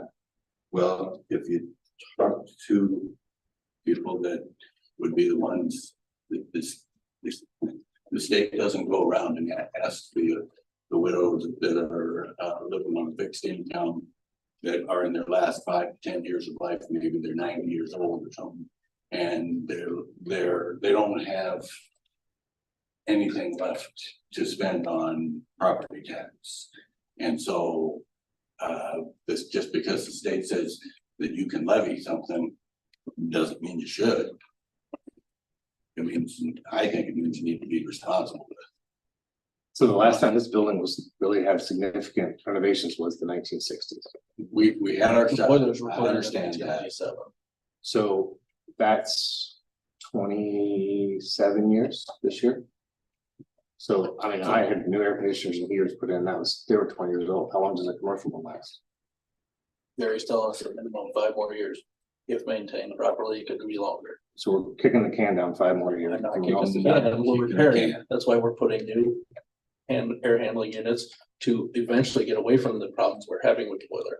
But it's a 27-year-old system. And Josh, it's not just the school that people look at. If you wanted to go around and compare towns, where do you shop? Where do you buy clothes? Where do you buy any other items? Where's the housing at? What's the housing like? They look at the whole big picture. They don't just hone in on the school and say, that school looks crappy, we're not gonna live there. What do you think the first driver is? Their kids. What's the most important thing for them? All that other stuff comes in. So if you get kids to live here, then other businesses will open, we'll have more food, we'll have more shopping. Those things won't come without enrollment. I mean, we're going down. Yeah, and right now, when you say where is that enrollment gonna come from? People moving to town? I mean, yeah, because we don't know what they're gonna do. We only have seen them leave because of our district. Why don't we put some money in it? Fix it and see what I would happens. say that. Which improvements people would you aim at leaving the hardest? Well, I mean, for starters, our academic programs are growing. Why don't we invest in the facilities for those programs? What kind of investments? I'm elaborating what you want to see happen. Well, I mean, That's they all I'm talked about asking. renovating classrooms to make them more academically focused. They talked about changing things so that students have a better flow for their day. What we're talking about is facilities, things that people don't really see but are important. Why would we only focus on something that's 27 years old and not fix the stuff that's 60 years old? Which would you like to see fixed that's 60 years old? Well, those classrooms were designed in the 1960s, and they've Okay. been the same way since 1960s. When's the last time you were on Iowa's campus, Iowa State's campus? All those buildings are pushing 100 years old, They renovate them pretty regularly. and we're at the point we're trying to do so. But they renovate the insides as well as the stuff you don't see, the HVAC and the outside. So if you go to a classroom, those rooms have been renovated. They got new flooring, new walls. We haven't done any of that. We don't have any objection. Did it all happen in 1 year? No, of course not. Yeah. But We we're don't not have- as big as Iowa State, Iowa, or you and I. Yeah, We're- we don't have any objection to what I'll call sprucing up. There's a lot of things that you can do to spruce things up to make them look more inviting, that type of thing. Although I don't think that the school is uninviting, to be honest with you, but you can do a thing. What was proposed was voted down. So that's not gonna happen. And right now, the HVAC thing for the old park, I do want to get that looked at. The kitchen, want to get that looked at. And the facilities committee will start talking about the what we'll call sprucing up things. But one of the items that will need to be looked at is security issues. in knocking the circles out, if not necessarily a security enhancement. It might even be a big security fee enhancement. So I just think we need to prioritize high school HVAC, kitchen utensils, materials. What Jerry's got on his 5 years plan. How we can sprucing things up. The North Grand building that would want to help with wrestling area and the performing arts presentation thing. And all of this can be done with far less money.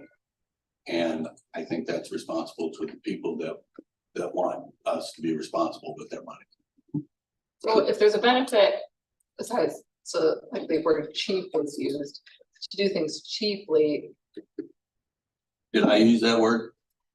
Did, Bruce threw that word out, but like, what if, is that the best way to approach these problems? we're gonna do it responsibly. What does that mean? That means we will use an amount of money that makes good sense for what we're buying. And where will we get this money from? We're gonna find out once we get a second opinion. But that doesn't give us the money that doesn't give us the PEPAL money. The PEPAL money that we're in the hole on already. That Committed. Yeah, but where are we gonna get that from? So is the best case scenario, we wait 4 years to pay off some of these? No. We've been through this. many He's making times. the upgrades without the extra PEPAL money coming back, But like these other programs that we're wanting to do, where are we gonna get money to pay for those? which other. We will bring it, how about this? Once we've gotten another opinion from somebody that when you talk to contractors, or even if you go to positions like myself, people can read whether you're making sense, you did a good evaluation, the options presented are rational, and how they're gonna be followed up. And you can do that in any kind of construction thing also. So we are going to do that. We'll bring them to the board, and then you can decide whether or not it makes sense to you and you want to proceed with what we come up. We'll be talking to these companies within the next 2 weeks and plans, So would your idea be to do a solicitation? solicitation. Yeah, like an RFI or an RFP for these HVAC companies, instead of just picking one, like ones that have said, we have developed and designed air handling systems for schools. We did talk to Jerry about that, and we can do that. And we may end up doing that. I haven't got a definite answer on that right now. Is there a reason that you guys are trying to find these outside vendors and not taking the opinion of Jerry? We are taking. We are the jury thinking. wholeheartedly. So why is, We want a second opinion besides just going with the one that's been given for years. is that per the direction Well, of Jerry? No. Would you like you Bruce, found some other stuff, David? Jerry's opinion, I trust what he has done. I think it would be good to have another company look at the HVAC thing. The Estes company, I have been not satisfied with. Why?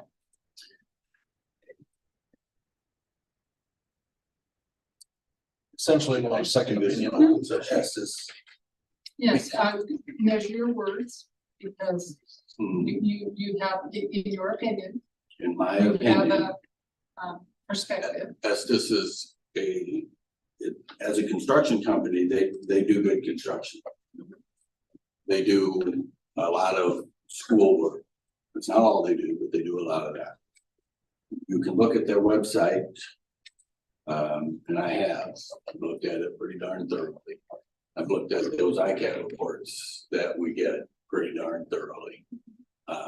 They know exactly where schools get money from for anything, for building, for all, any pile of money that a school gets. And they are well aware of how a school is able to finance building projects.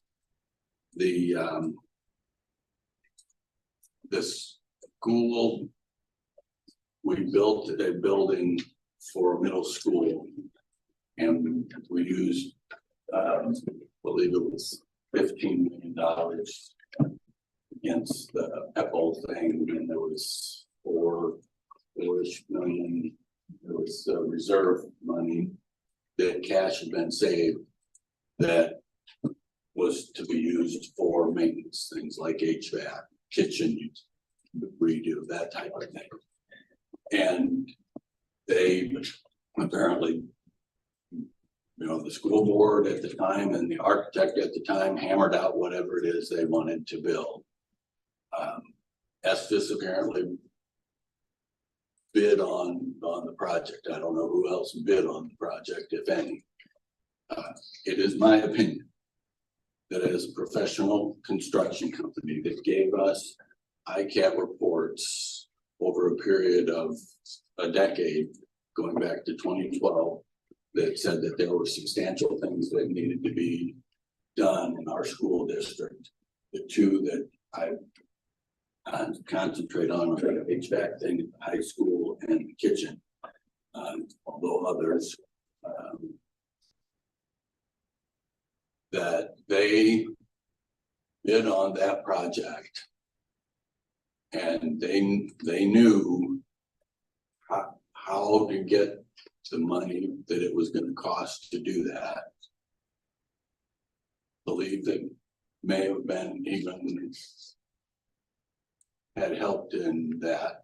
The gentleman that has talked to us from Piper Jaffray, he obviously knows where school districts get money from and how to do bonding, and that's how he makes his living. The issue in my mind is they knew we were borrowing money against tax dollars for 10 years and using darn near all of our reserves to build that middle school. And they agreed to build that new building, even though they were the ones that gave us those letters and said, you've got some big problems you need to deal with, that we knew well before that school was designed. I think that's unprofessional. But it wasn't their decision to make to fix the project or build the school. That was the school. There's a professional in my mind, my opinion, a professional would have said, hey, you've got some other issues that we've been telling you need to deal with that are going to cost money. And this is going to cost this much money. Yeah, you might be able to bond for that, but that's not a given. I don't think, I would not have put myself in the position of being the one to build that building and put us in the position we're in now. I would not have done that. Do you think they No. ethically should have said, we're not gonna do this project we're not ethically gonna do this project based on how you're funding it? Exactly. If I could just add a bit of clarification. Not that they're not good. They do good work. I don't have a problem with that. But that, to me, was not professional. That's fine. Just a bit of clarification from the facilities meeting, Bruce and David were there. Recall that the air handlers we are able to use in this section of the building that we outlined earlier tonight are only possible here. Doing the same in the existing 1960 structure is not possible because we don't have duct work there. And changes necessary there are going to be extensive. Well, Just wanted to add that piece of clarification. We did meet in March last year and we laid out what it might look like over a 6 to 12 year period to get at some of the issues. I know Catherine, you were there. David, you were there. Josh, you were there. I just wanted to add that because there are two different things I wouldn't want us to paint with too broad a brush on it. and we may get some much better news. We may not. With a different opinion. Just wanted to ask that, I just wanted to add that clarification. We don't have ductwork, so the current air handlers are not something that we could use in that one, unfortunately. David, on the website that you got from Waterloo Link, did it share anything about what an estimate would cost? For your, Or, the weed test? oh, the CBC company? Yeah. No, I didn't. And I'm just talking to them. Would there be a range of what you would be willing to pay for it? I'm not familiar with that kind of work, so I can ask them first and then. Obviously, I can't approve anything. I don't know if you had a rough estimate of what you felt would I be don't comfortable. know anything about that kind of. We actually discussed at the facilities meeting, letting it out for multiple bids. But I just mean like, we'll have to pay for that estimate, so like Correct. 10,000, 50,000, where, Again, we would let it out for bids and bring it to the board. And right, With but the you don't need money to understanding pay for it.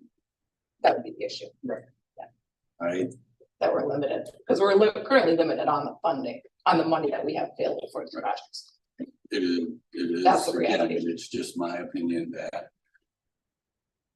I think that we can do things for substantially more reasonable amounts. Yeah, I guess with the Estes argument, valuable point, you put a lot of thought into that. I'd also acknowledge I was not a part of those conversations, so I don't know all those financing questions look, and whether any company would have say, like, oh, I'm not gonna do your project because of the way you're funding it, or not funding. Well, it's not that, it's that they're the ones that had given us the reports. That for year before they came up with the idea we needed a new middle school. That we've got substantial things that need fixed in their dollar amounts in there, and it was in the millions.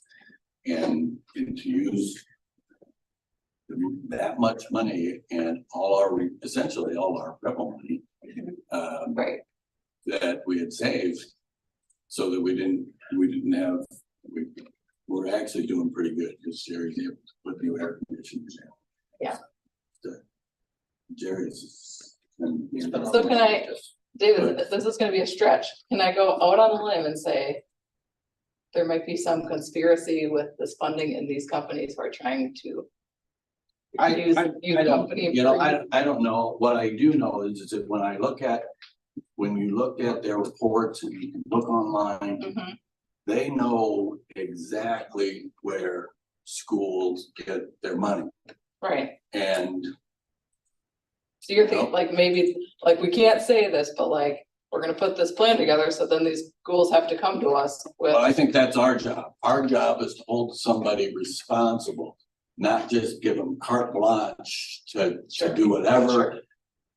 Nice thing comes along, Mhm. all these things, and we put in stuff over there that added a lot to the building, Sure. you know, that they can build it. Mhm, They did, they built it, mhm.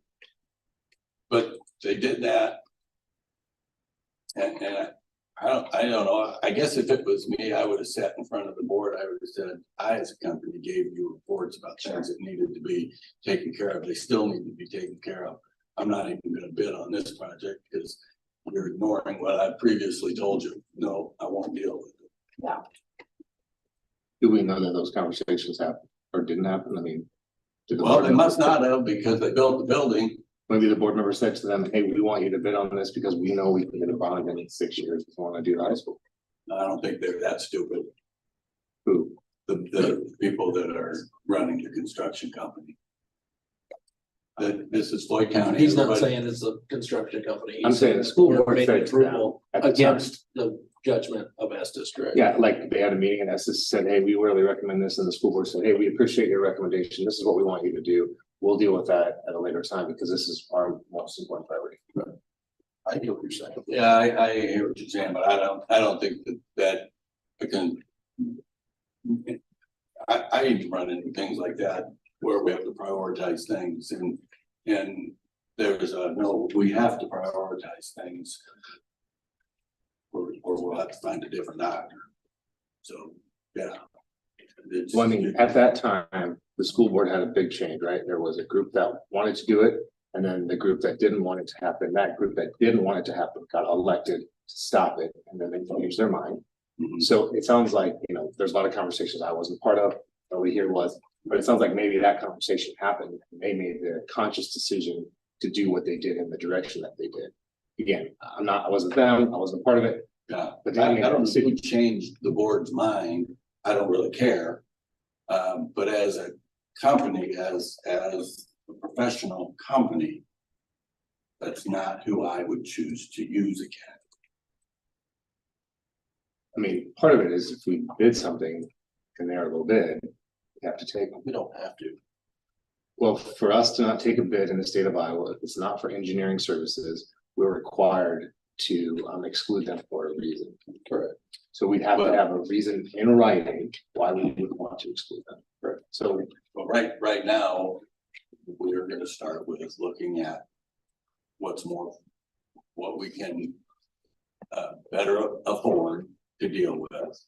High school, HVAC and kitchen. And we'll talk to the companies for those two issues. And then we can put out the what they call the RFP, RFI. so If it's helpful, we do have quite a bit of information we gathered. Now, Catherine, you'll remember Josh, David, we had a work session in March where Jerry brought in estimates and outlined by parceling out the work. I believe, as I recall, it was HVAC for the first 6 years, sewers for the second. I think kitchen might have transcended the 2 6-year chunks. If that's helpful, so we could look at some of those costs. I know, Dara and Bruce, you have not seen those. I can email those to you. You can have a look at those if it might refresh your memory. David, I don't know if they'd be of any use. You've already seen them. If that might be helpful. Because we have to remember the project may be doable over a period of several years.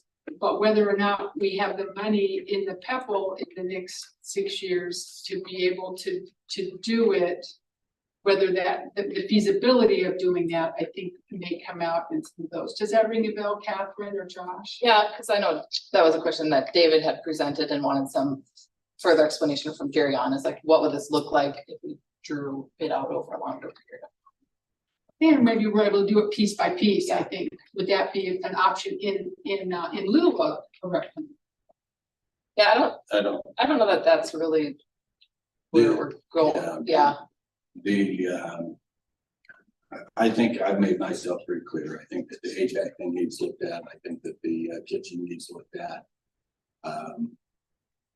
Then I want to get a second opinion on, and I want to look at options and then we can decide. Yeah, I guess my thoughts would be, to me, clarity is important. So if there's genuine sense that the companies that we've worked with in the past have not been quote unquote ethical, I can't fully speak to that just because I don't know all the conversations that were there. The thing that I do know from my position here at the table from a board is I'm not the expert in everything that's happening in the district, especially with facilities. I look to Jerry for a lot of that guidance. And I also know that we're limited on money. And so we do have these programs that we need to pay for in some way. And if there's a magic way to find the money, that works, but There is a magic. there is a time frame to there. There is, if we can move on, there is, are there any, can we go to number 12 now, board comments? Is anybody on board comments? Wait, we're done with that item, Are we done with that? 11. the discussion. I mean, I guess the only thing I just want to make sure, David, is that we're on the same page of the idea is we're gonna solicit companies to bid on this idea of giving us a full comprehensive review of these particular items that you shared that you're concerned about. Yeah. Instead of just picking one, like, it's great if they want to solicit and they're like, hey, we are good at this and here's our credentials and why they should pick us. And they're not dumb either. I mean, they do schools and look at it, so they're gonna know that there are gonna be other people bidding on it. Okay. But they were ranked. So You're on this- they, whatever that means, they must do a decent job. Other companies do a decent job too. So we will find something, sure. So. Had Jerry ever heard of that company before? Yes, What do you say? He's open to anyone's opinion. When Jerry and I were speaking at the facilities meeting the other day. My personal look on this whole Estes, whoever, is if I was to ask someone else, much like I asked somebody else for a quote on my insurance, a quote on this, quote on that. Can I give you another tool that would be helpful? Would you consider it? Are you not?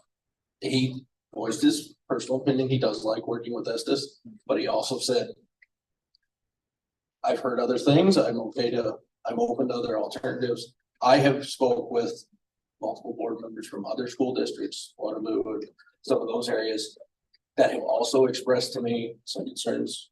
Estes had done things. They didn't feel that their personal opinion, didn't know if they had the district's best intentions in place, I guess. If that comes across right, I don't know how to word that properly, but they just want to make sure that they're getting what they're looking for. They don't want all.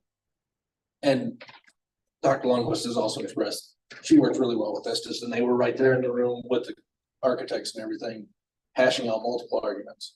So she knows that they have our best interest there. And I just expressed that I'd like to see if another company could do that on a smaller scale for a reasonable price. I would like to see it go to bid. I'm also not opposed to asking constituents if they think that our best option is one. I would flat agree with that because I have people on both sides of that fence. I have no problem asking whether it's through Facebook polls or if there's a way we can do that real cheap. I'm okay with that. If the crowd comes back to me overwhelmingly, we have to do something. But I think when you go and survey a group like that, you need to be pretty specific as to what we have in mind and what we as a board feel a few different options are, so that we're getting full feedback on multiple options instead of, do you think something needs to be done? Because the guy walking by could say, absolutely, you know what I mean? And know nothing about it. But if you give them a few options that, do you think we need an auditorium? Do you think we should prioritize the essentials, HVAC, sewers, kitchens, things of that nature? And all those things. I hear what you're saying about improving the facility. I don't disagree with you. It's in the works. It should be in the works. But we did build a new middle school. We got millions of dollars worth of sporting facilities. Our enrollment's still declining. Part of that's just people aren't coming to town. We don't have the setup. I don't know what the full reason is, but I've seen a lot of new improvements that aren't quite getting the draw we were hoping either. So I want to see the schooling, educational standards that these fine gentlemen are showing us they're improving every year. I want to see that continue to grow before I fully jump into a full renovation, if that makes sense. That's the only personal stance.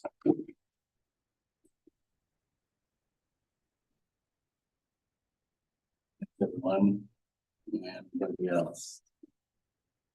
Number 12, board comments, anything that? I have one, so. I just make this as a general comment. If there's something that's not working somewhere throughout the district in terms of facilities problem or personnel, I would encourage you to talk to the person who's responsible for that or talk to somebody who can help. People can't fix problems if they don't know about it. So, and the other question I would have is, how is our lunch system going? And without drawing a lot of attention, so my son is in 7th grade. His group is the last to eat, and he routinely tells me they are out of food when he gets to eat. And so I said, hey, did you tell anybody? And he says, no. And I said, well, how will they know if you don't tell them? So I don't know who's responsible for that, but like I think he came home, what's today, Monday? Thursday or Friday last week, and they were out of they were supposed to have like a sandwich and a corn dog and a pizza, and they had like corn dogs and like vegetables, but no fruit or something like that. Almost had no food. And so I said, well, why does that? He said, well, they're just out of food when I get there. So and maybe that was just because it was a short week, but whatever it is, if we can correct that. As you know, Paige Ellsburn is our food service director. She and I, will be meeting with the regional supervisor. We were scheduled to meet with him tomorrow morning. Now with the pending snowstorm, yeah, hopefully, I've been checking my phone. Jerry and I are in close contact here. We had to postpone it until Wednesday. What I'd like, Josh, if you're open to it, and you might be even able to join us via Zoom, if you could sit with Paige and I as we visit with SFE. There have been a number of issues that have caused us concern. And so we are having what I would say is a very important meeting for some specific steps to improve everything from lack of options for students, in one instance, of missing vegetable, fruit, and or both. Being able to hire and have a food service director or a kitchen director on staff. Making a number of switches in menus almost daily. It's been quite a frustration for us, for a group that started quite strong, in my opinion. So I can certainly extend that invitation to you, but I want you to know that Paige is taking action quickly to see what we can do to get to the bottom of that. What time is it? You just sent it to me and I'll take a look at it. I will send you the invitation. It's I mean, I don't wanna say anything negative about them, because this is their first year in Iowa and they're Correct. we're a new district and. And we did have a struggle with the supervisor that they had put in the kitchen, who has since left employment with them, as I'm sure you were aware. So that was my 2 comments. That's all I had to do. 1 o'clock, by the way, on Wednesday. And we go right into closed session, so it's getting late. I make a motion to, don't we have to make a motion then? Yeah. So I'll read it.